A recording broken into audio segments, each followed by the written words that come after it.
Kalau pelabuhan saya nggak ngelihat, Pak. Nggak ada? Ya, kalau pelabuhan saya Pantesan nggak. hilang di tengah ombak tadi ya.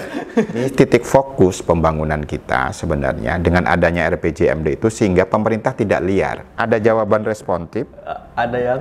ada yang kelihatannya menyenangkan, tapi realitanya menyakitkan. Oh iya, iya.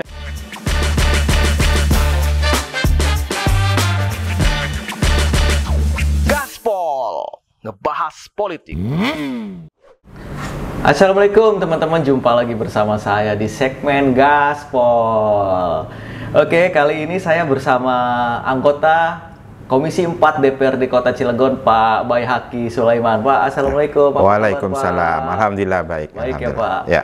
Pak, selain di Komisi 4, Bapak juga menjabat Wakil Ketua Badan Kehormatan ya, Pak ya? Ya, Luar biasa. alhamdulillah. Berarti proposnya DPRD. Sambut. Kalau ada yang nakal, Bapak yang jewerin ya, Pak ya? Kadif Propam.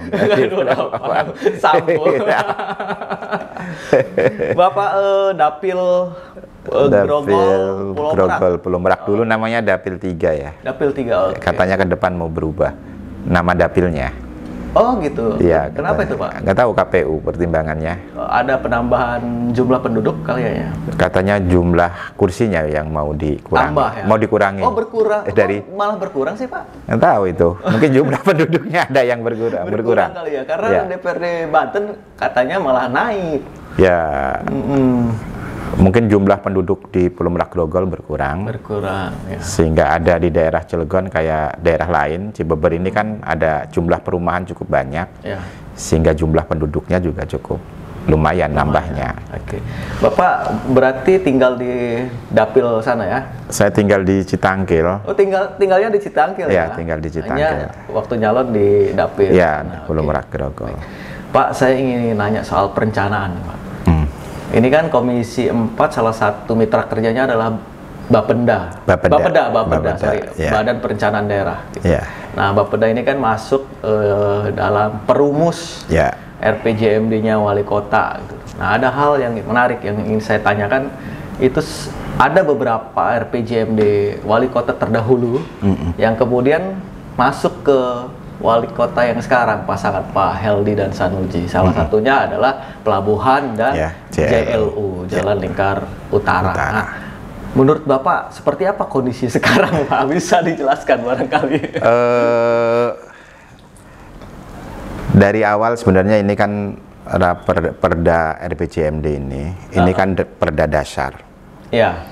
Seluruh kebijakan wali kota dalam mengalokasikan anggaran itu kan skala prioritasnya adalah penyelesaian RPJMD, janji politik wali kota yang tertuang di situ. Nah, sekarang ini kita melihat bahwa kepemimpinan wali kota yang sekarang itu juga diwarisi oleh tanggung jawab oleh pemerintah sebelumnya, tanggung jawab dari pemerintah sebelumnya. Tadi dikatakan ada JLU, yang itu juga masuk di RPJMD, ada Pelabuhan Warnasari, yang itu juga adalah masuk dalam RPJMD. Dua contoh soal ini kan sebenarnya warisan lah, katakanlah seperti itu. RPJMD masa lalu yang tidak terselesaikan, lalu kemudian dilanjutkan oleh periode yang sekarang. Nah, sampai hari ini kita melihat juga tentang pelabuhan misalnya, jangankan perencanaannya mungkin, suaranya aja kita belum mendengar. Apakah ini mau dilanjutkan atau seperti apa? Hilang ditelan ombak. Saya nggak tahu ini tentang Pelabuhan Warnasari ini. Apakah kok jadi nggak ada suaranya sama sekali? Dalam rapat-rapat kerja kita, misalnya, saya kira anggaran dan lain sebagainya nggak nongol-nongol kok ini. Apa ada atau tiada ini kan begitu ya. Nah, ini sayang juga kan kalau tidak. Sementara kita melihat kan potensi yang bisa didapat oleh Pemkot gitu, melalui misalnya memaksimalkan potensi kepelabuhanan itu kan sungguh luar biasa. Pendapatannya. Ya, pendapatan asli daerah gitu. Nah, JLU misalnya kan terakhir kita mendengar dari PU itu masih konsentrasi pada pembebasan lahan. Yang sampai hari ini gitu misalnya ketika saya bicara ini belum 100% lah lahan-lahan warga atau korporat yang dilintasi oleh JLU itu belum terselesaikan. Ada 70 atau berapa bidang lah gitu. Oh. Nah ini menjadi beban kan, karena ini adalah janji politik wali kota yang sekarang kan gitu. Meskipun sesungguhnya itu warisan daripada periode program sebelumnya gitu. Gitu. Nah, berapa bidang tadi masuk di kecamatan mana, Pak? Kan kalau nggak salah JLU ini melintasi 3 kecamatan kalau nggak salah. Ya, dari Jombang sampai ke Grogol. Yang belum nih? Enggak, artinya lintasannya. Ruas jalan itu dari Jombang sampai ke Grogol. Ya, 3 kecamatan kan berarti? Iya, ada Purwakarta dan Grogol. Ya. Nah, yang tadi 10 berapa bidang tadi? Ada 70 lah. 70-an bidang ya. Itu di kisaran Grogol juga ada. Oh, di Grogol juga ada gitu. Nah, ini saya berharap kan juga Pemkot ya serius lah. Misalnya menyelesaikan ya meskipun bukan janji politik berasal darinya murni, tetapi ini kan sudah gak masuk dalam RPJMD kita. Betul. Dan ini titik fokus pembangunan kita sebenarnya dengan adanya RPJMD itu, sehingga pemerintah tidak liar, tidak kemana-mana gitu. Oh, lo sudah punya peraturannya loh, ini loh. Selama menjabat ini loh garapannya. Betul. Gitu. Nah, saya juga berharap ini pada Bapeda terutama untuk melakukan studi evaluasi terhadap RPJMD yang ada di Kota Cilegon. Karena kita tahu wali kota sekarang ini kan tidak 5 tahun. 3,5 tahun. Sementara saya lihat janji politik yang termaktub di RPJMD itu cukup banyak. 5 tahun. Iya kan? Cukup banyak. Misalnya Pak Wali Kota misalnya berjanji misalnya membuat taman apa? Ruang terbuka hijau di setiap kelurahan. Kan kayak begitu. 45 kelurahan. 43 atau 41 kelurahan ya. 40. Iya, itu kan cukup banyak. Terus kemudian juga ada janji-janji politik yang terkait dengan infrastruktur, lalu kemudian lapangan pekerjaan. Kalau misalnya sarjana itu mudah lah. Terus rencana misalnya janji politik, misalnya mau bikin BUMD tambahan. BUMD baru di bidang. Bergerak di bidang apa? Di bidang pasar kalau nggak salah. Terus pengelolaan limbah, yang sampai hari ini juga belum kelihatan ininya. Jadi oleh karena itu saya minta gitu, saya memohon pada Bapenda untuk melakukan evaluasi terhadap Perda RPJMD kita, mana yang mungkin tereksekusi dimasukkan kembali, sementara yang tidak mungkin tereksekusi sampai dengan masa akhir jabatan Pak Wali, misalnya ya monggo dikeluarkan dari RPJMD kita, sehingga tidak menjadi hutang politik pemerintah yang sekarang sedang berkuasa. Begitu. Belajarlah dari masa lalu. Pemerintah yang sebelumnya kan punya janji politik yang tidak terselesaikan. Misalnya tadi JLU, terus kemudian pelabuhan, terus kemudian juga bikin tandon, tandon itu kan, terus kemudian bikin pertanian lah, pusat agro pertanian, kan tidak terselesaikan. Nah, kemudian sekarang berharap yang lalu itu jangan terulang gitu loh. Segera masih ada waktu dilakukan revisi, dilakukan studi analis yang mendalam, mana yang memungkinkan untuk diselesaikan, mana yang tidak, keluarkan dari hutang atau janji atau dari RPJMD kita gitu. Sehingga ketika nanti 2024 habis masa jabatannya karena ada pemilihan serentak, itu tidak jadi hutang tadi, tidak jadi beban bagi pemerintah berikutnya kalau tidak terlaksana. Persoalannya kan kemudian 2024 kan ada pilkada tadi. Betul. Iya, kalau kepilih, kalau nyalon, kalau enggak nyalon masing-masing misalnya kan menjadi hutang juga kan. Sementara ini adalah produk hukum gitu ya, produk hukum daerah gitu. Nah, saya minta kan gitu, makanya pembangunan di kota kita dan seluruh juga sekarang di provinsi atau di nasional itu kan harus mensyaratkan berkelanjutan.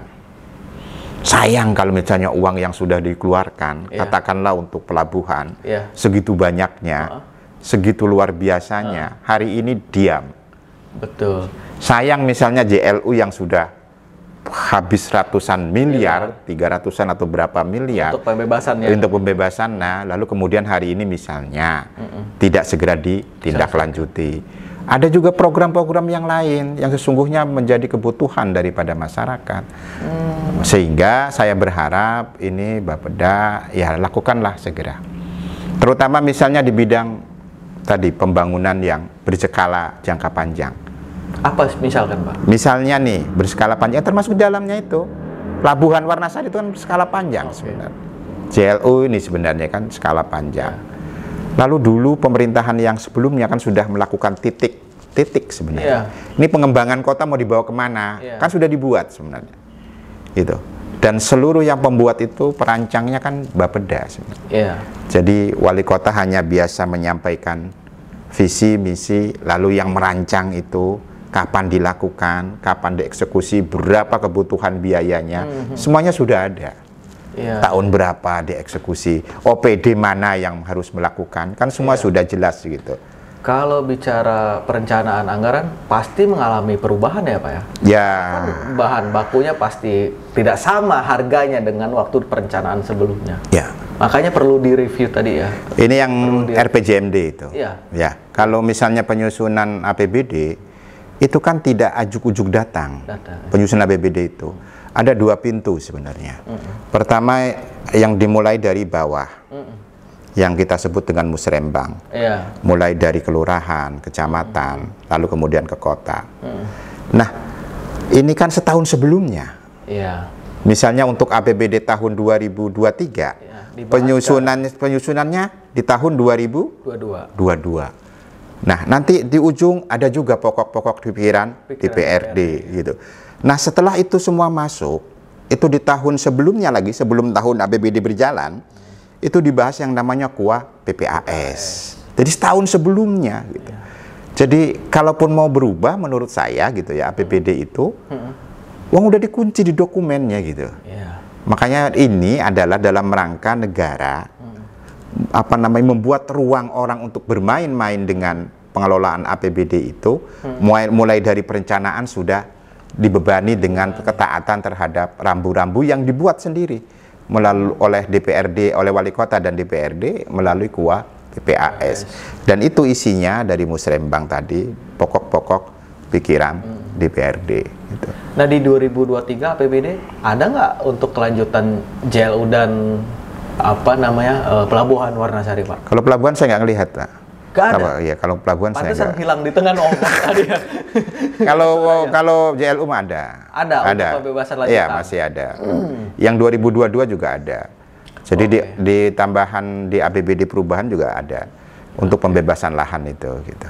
Nah, ini saya minta memang ya fokuslah menyelesaikan pembebasan lahan sehingga 2023 atau 2024 paling tidak misalnya kita sudah bisa mulai misalnya membuat jalan yang dirindukan itu dirindukan oleh masyarakat Kota Cilegon gitu. Karena membawa maslahat ya Pak ya, masyarakat banyak ya, maslahat terutama yang harga tanah di sekitar itu udah langsung naik lah gitu.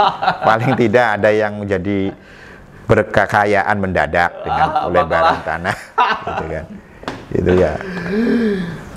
Pak, bicara aturan dan mekanisme, boleh nggak sih misalkan kepala daerah yang sekarang nggak mau melanjutkan Pelabuhan Warnasari nih, dikeluarkan dari RPJMD, boleh itu direvisi? Tergantung kebutuhannya nanti. Jadi hasil studi, dan studi itu dilakukan oleh pihak ketiga, sehingga misalnya tidak ada intervensi tadi. Jadi clear ini studi dilakukan oleh pihak ketiga, katakanlah oleh akademisi gitu, orang yang paham betul gitu. Nah, kenapa kita minta pihak ketiga? Itu tadi, agar berkeadilan, agar objektif, agar misalnya studi yang dilakukan tuh benar-benar sesuai berdasarkan kemampuan, terus kemudian hasilnya memang ya ilmiah lah, seperti itu. Jadi tidak ujuk-ujuk tadi. Makanya kita minta ada evaluasi, ada studi melibatkan pihak ketiga yang melakukan. Buruan direvisi mana yang kira nggak tercapai. Kita kan tidak 5 tahun wali kota ini, 3,5 tahun atau berapa gitu. Jenjang waktu yang sekarang ini cukup tidak untuk menyelesaikan semua janji politiknya itu. Kalau yang muda kayak sarjana, full sarjana muda itu kan. Ya ada duitnya, ada siswanya, ada perguruan tingginya. Selesaikan itu mudah itu mah. Tinggal datang ke sekolahan kampanye, ini loh kita punya program ini gitu. Kita beri kuota misalnya 1.000 setahun ya kan. sehingga 5.000 sarjana itu, saya yakin itu terselesaikan. Ya. Tapi pembangunan yang lain kayak membuka ruang taman terbuka hijau di kelurahan, apa setiap kelurahan punya tanah yang bisa dijadikan untuk taman itu? Kayak Ramanuju segitu di Al-Hadid samping itu ada nggak? Kan gitu kan? Iya. Yang realistis. Iya, yang mudah dilihat gitu kan. Kelurahan Ramanuju samping Al-Hadid itu di mana? Mau ditaruhnya ruang terbuka hijaunya? Dulu sih ada sedikit lapangan basket ya, gitu doang. Tapi nggak banyak. Nah, iya, belum dari kelurahan-kelurahan yang lain gitu kan. Nah, oleh karena itu, kalau misalnya tidak selesai di seluruh kelurahan 40 atau 43 kelurahan itu, mana prioritasnya? Mulai tahun kapan itu mau digarap? Sampai hari ini belum loh. Gitu kan? Mulai hari ini kita melihat belum gitu. Nah, 10 janji politik itu kan yang paling berat justru. Apa kan itu?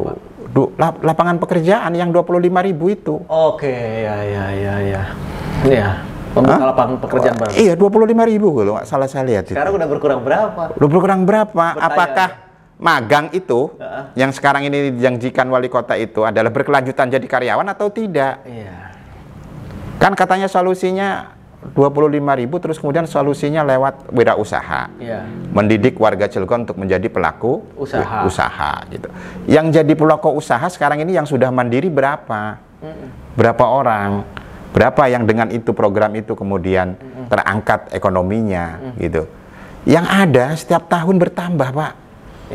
Tahun depan tambah lagi lulusan STM. Kita dulu STM namanya, SMK. Nganggur lagi, Pak. Yang ini belum terselesaikan, ada lagi pengangguran baru gitu.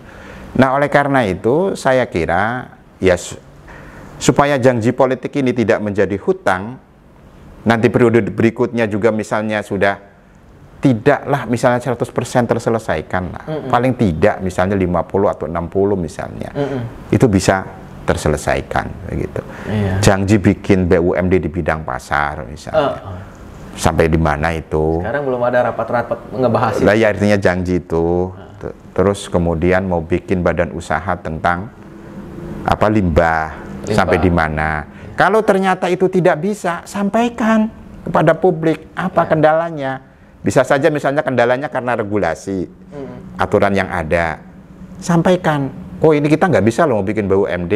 Kendalanya ada regulasi. Misalnya bisa saja kan. Ada badan usaha milik daerah yang sekarang ini harus sehat dahulu, baru bisa bikin BUMD baru. Kalau yang sekarang ini nggak sehat kan mungkin bisa dilarang bikin badan usaha baru. Nah, BPRS kita kan sedang sakit, Pak. Oh iya. Sedang bermasalah di meja hijau, Pak. Jadi mana yang mungkin? Ayo, yang tidak mungkin gitu.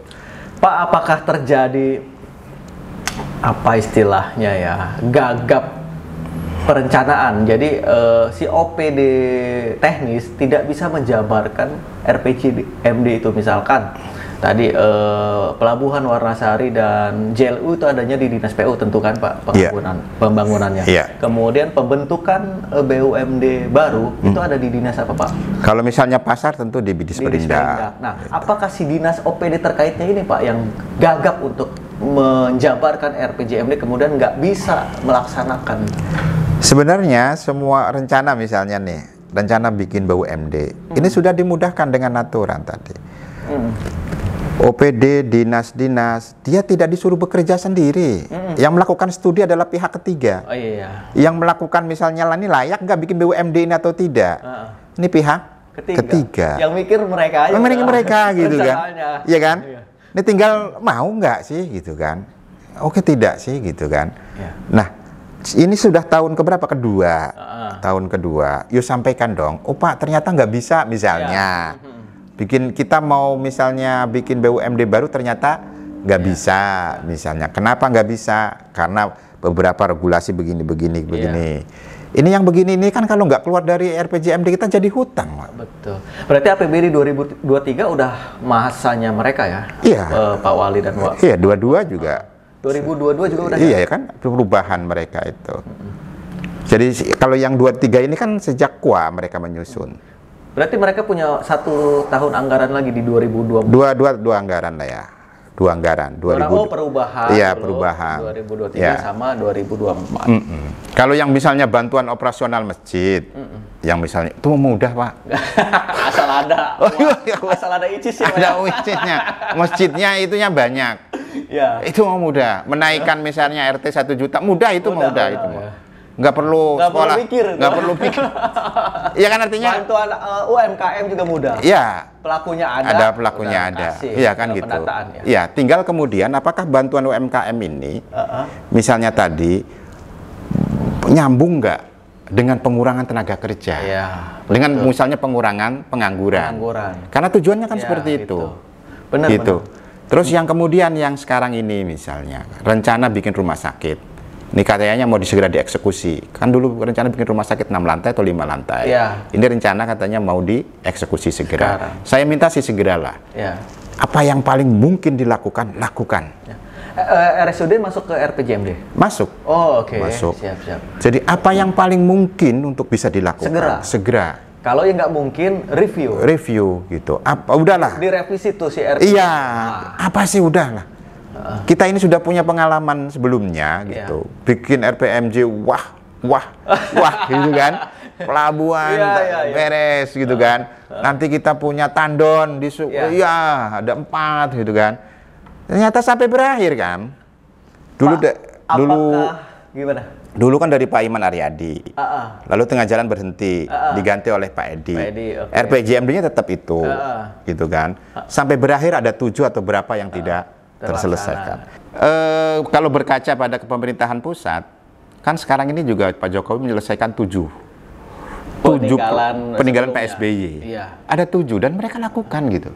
Makanya ada istilah tinggal gunting pita. Gitu. Karena proyek itu sebenarnya diawali oleh periode sebelumnya. Nah itu maksud saya, kalaupun itu terlaksana kan bagus untuk dia juga. Yang jelas ada manfaat untuk masyarakat. Iya. Gitu. Ya betul. Jadi itu kan udah melakukan misalnya JLU, misalnya program yang lain, itu udah ada studi kelayakan sebelumnya. Ya. Nggak ada program yang besar. Misalnya yang menghabiskan APBD kita cukup lumayan besar. Tanpa perencanaan. Semua diawali oleh studi kelayakan. Ya. Bahkan misalnya itu dikaji berulang-ulang. Nah setelah selesai ini. Gitu. Lah kok malah didiamkan? Kan sayang kan? Iya. Sayang gitu. Kalau nggak salah Warasari udah ada jalan ya? Ada jalan, ada jalannya gitu kan. Iya. Sekarang ini ya berhenti kayak seperti itu. Lahannya udah ruwislah kan? Sudah selesai semua. Kan? Sudah selesai. Tuker gulingnya itu kan? Sudah selesai. Tinggal ngebangun doang? Iya, tinggal ngebangun. Jadi sayang amat ini kan, Masya Allah gitu. Nah inilah yang saya harap gitu misalnya. Sesuatu yang memang menjadi ikon lah bagi kota Cilegon gitu. Ya ditindaklanjuti gitu. Kita berharap seluruh pembangunan itu kan berkelanjutan yang baik itu untuk masyarakat. Itulah kenapa per hari ini misalnya ada istilah pilkada serentak. Misalnya pemilihan pilkada dengan pileg itu kan nggak jauh waktunya. Pileg misalnya di Februari, pilkada di November. Pilpres sama kan dengan kita di bulan Februari. Agar antara visi misi pusat, provinsi, dan kota ke depan tuh harus sama. Skalaritas provinsi, skalaritas misalnya pusat itu dengan kabupaten kota nanti hampir sama. Itu ya. Nah, sekarang ini saya lihat hasil pilkada yang sebelumnya antara pilkada daerah satu dan yang lain kan berbeda-beda. Antara provinsi dengan kabupaten kota kan berbeda. Ke depan dengan misalnya adanya keserentakan pilkada itu, saya berharap ada match. Ada match antara kabupaten kota di Provinsi Banten dan demikian juga dengan Banten itu sendiri gitu. Saya ingin tanya, kalau kacamata Bapak nih, dari sekian banyak RPJMD-nya Pak Wali Kota dan Wakil Wali Kotanya Pak Heldi dan Pak Sanuji ini, apa yang urgent untuk direvisi? Pertama tadi adalah soal BUMD. Kira-kira ini enggak? Ya, kalau misalnya nggak bisa dilakukan, rencana bikin badan usaha ini, monggo. Kalau nggak mungkin, sebab setahu saya itu ada aturan. Kalau mau bikin BUMD baru, yang ada mesti sehat dulu gitu. Oke, sekarang kita punya 2 ya? Punya 3. 3 ya? Iya. BPRS, PDPCM, sama PDAM. Iya. 3. Okay. Sehat nggak nih 3? Bermasalah tidak gitu. Ya. Mendapatkan untung tidak gitu. Gitu kan kira-kira. Iya, betul. Nah, kalau di antara 3 ini masih ada yang bermasalah, kewajiban Pemkot dulu untuk memperbaiki dan menyehatkan badan usaha yang ada, badan usaha daerah yang ada. Sekarang ini kan konsentrasinya saya lihat kan lagi ngurusin BPRS kita. Yang di meja hijau. Iya, ya segala ya. Gitu. Kalau nggak salah kemarin direkturnya juga udah baru. Iya, direkturnya baru. Kemudian mudah-mudahan berharap sini sehat ya. Ini sehat kan gitu. Dan badan usaha yang lain juga, misalnya kayak PDAM, pelabuhan menjadi sehat lah misalnya. Nah, PDAM ini ada kaitannya sama pelabuhan sebenarnya kan? PDAM ini kan gini ya. Ini badan usaha daerah. Yang ada, selain ada beban mencari profit, ada juga tanggung jawab sosial. Makanya dia mau ngegas nggak sekencang yang lain. Ada tanggung jawab sosial. Itu hampir setiap daerah sebenarnya itu. Ini bedanya dia dengan badan usaha yang lain. Kalau badan usaha yang lain kan jelas kedudukannya sama dengan badan usaha swasta pada umumnya gitu. Nah, kalau ini beda Pak, ada tanggung jawab sosial yang melekat, yaitu tadi karena ada penguasaan air. Ya, ngurusin air ya. Ngurusin air yang menjadi kebutuhan masyarakat gitu. Sebenarnya masyarakat Pulau Merak yang berharap PDAM bisa masuk. Masuk ya. Tapi sampai hari yang di gunung ya. Yang di bawah juga. Tapi sampai hari ini belum. Belum masuk ke sana Pak. Iya, karena Merak itu airnya kan asin. Iya, anta asin, nggak sehat lah.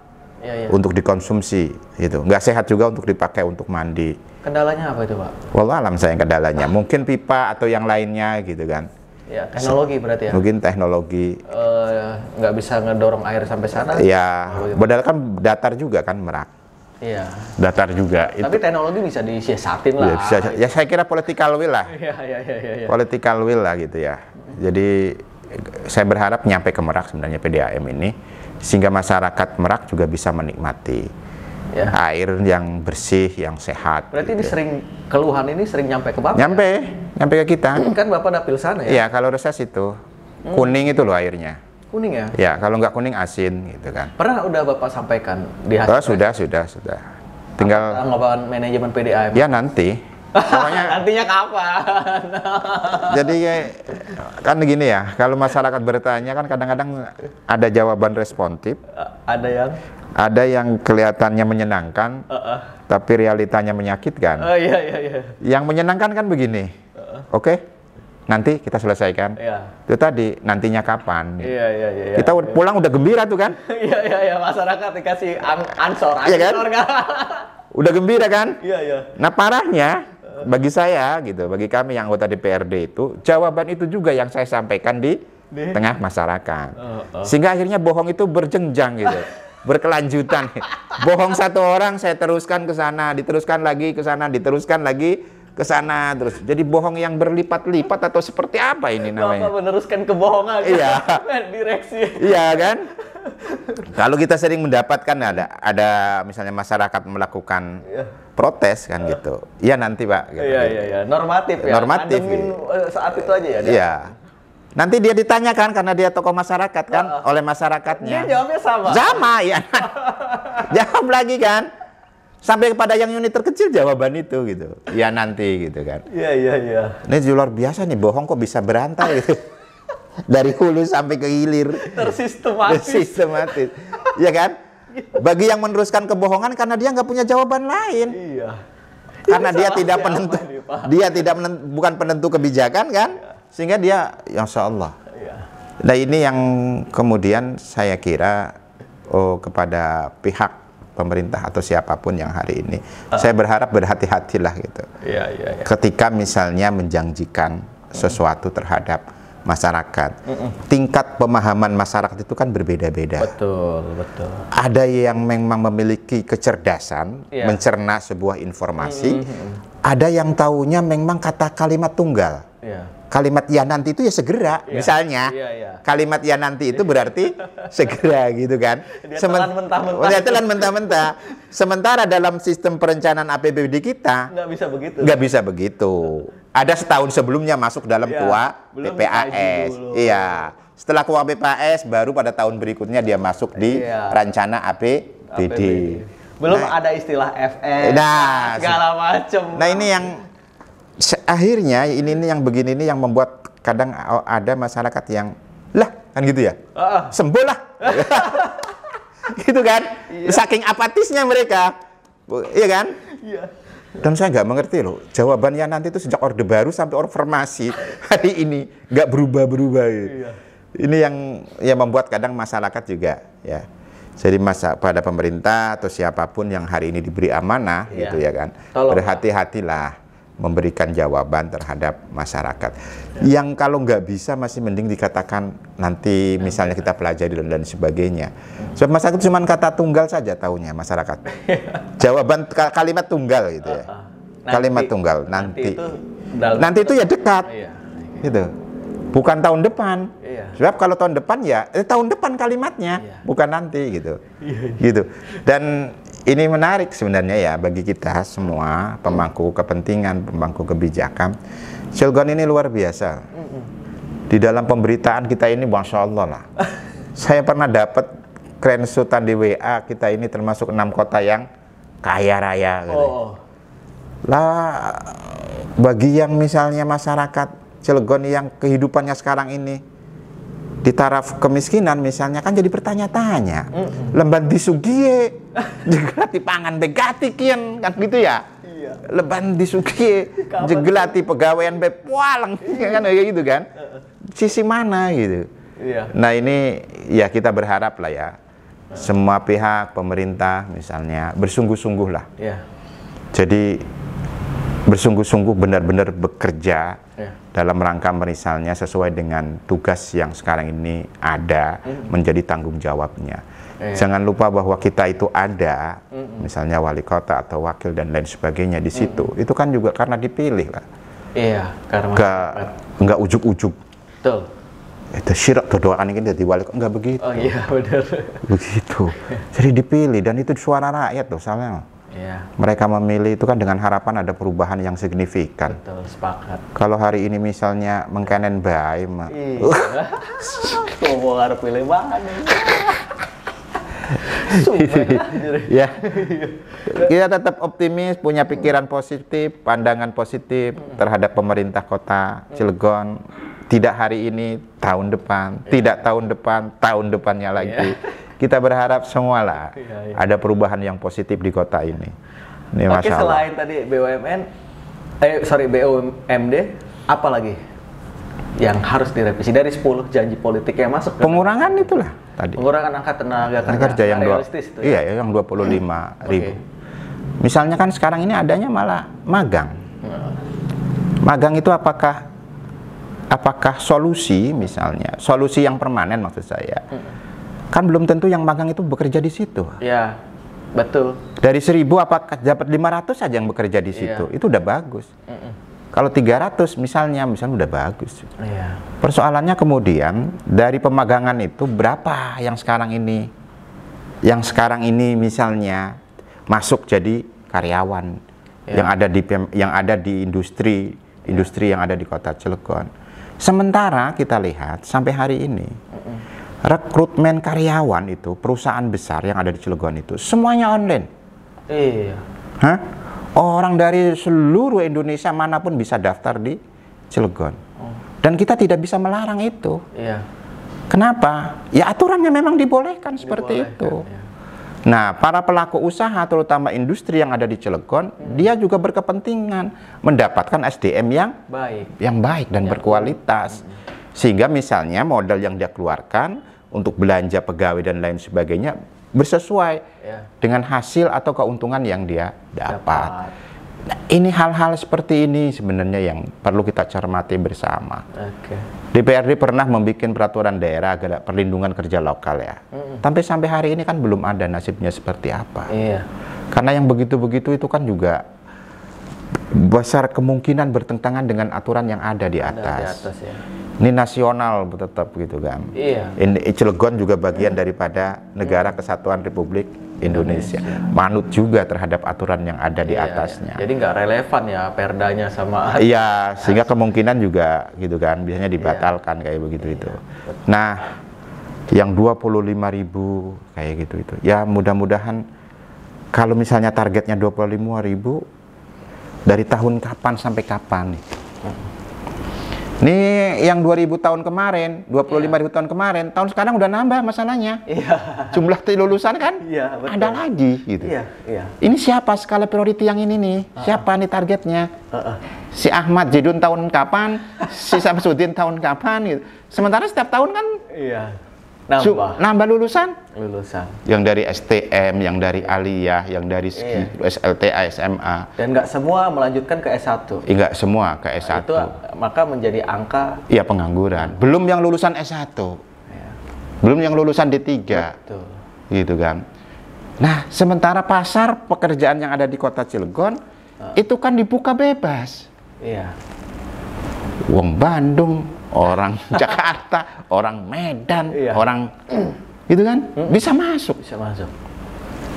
Tanggung jawab wali kota di mana hal seperti ini? Tanggung jawab kita misalnya. Apalagi ada BUMN yang ada di sini. Dah, ya. Gak mungkin juga kan harus ngerekrut orang sini semua. Ya, Dia BUMN loh. ya memang termasuk Caranya- usaha yang ada di sini semua. Iya. Kayak Chandra yang lain besar-besar Iya, itu. besar-besar. Boleh dong yang tadi Bapak sebutkan orang-orang. Iya online kan, karena dia membukanya secara online gitu. Dan mohon maaf kan gitu ya. Kebetulan juga misalnya tidak seluruh masyarakat Kota Cilegon ini melek informasi teknologi. Ada juga misalnya yang setelah lulus ya sudah. Iya. Tapi saya mengapresiasi loh kerja wali kota yang kemarin misalnya nyebut ijazah. Kan kemarin wali kota kita nebus ijazah itu. SMK yang nggak ditebus ijazahnya. Ditebus. Kalau yang masih ada tolong ditebusin lagi dah. Supaya gitu. Itu cukup membantu. Membantu masyarakat Membantu. yang nggak punya. Iya, yang tidak punya. Itu kan bisa saja misalnya menggunakan Basnas. Basnas. Dananya diambil dari situ misalnya. Banyak terobosan lah saya kira. Asal ada political will dari kita dan kemudian didukung oleh OPD yang ada, insya Allah semuanya bisa terselesaikan. Saya tetap optimis lah. Gitu. Bahwa pemerintah yang sekarang bekerja dengan baik, terus kemudian target-targetnya saya berharap yang tadi, kalau tidak terselesaikan keluarkan dari RPJMD kita. Mumpung ada waktu lah. Iya. Mumpung ada waktu. Ini pesan buat Bapeda ya Pak? Iya. Bapeda, ini pesan tolong dicatat. Pak, menarik sekali nih Pak. Ngobrolnya nggak kerasa kita. Oke. Waktu juga yang membatasi kita. Minum dulu Pak. Boleh Sebelum kita diminum. tutup. Ya. Oke teman-teman, tadi itu obrolan saya bersama Pak Baihaqi, menarik tentang perencanaan pembangunan di Kota Cilegon yang ada beberapa programnya yang harus direvisi karena mungkin tidak relevan dan juga tidak sesuai dengan kondisi yang ada. Oke, saya Rahmat Kurniawan undur diri. Wassalamualaikum warahmatullahi wabarakatuh. Waalaikumsalam warahmatullahi wabarakatuh.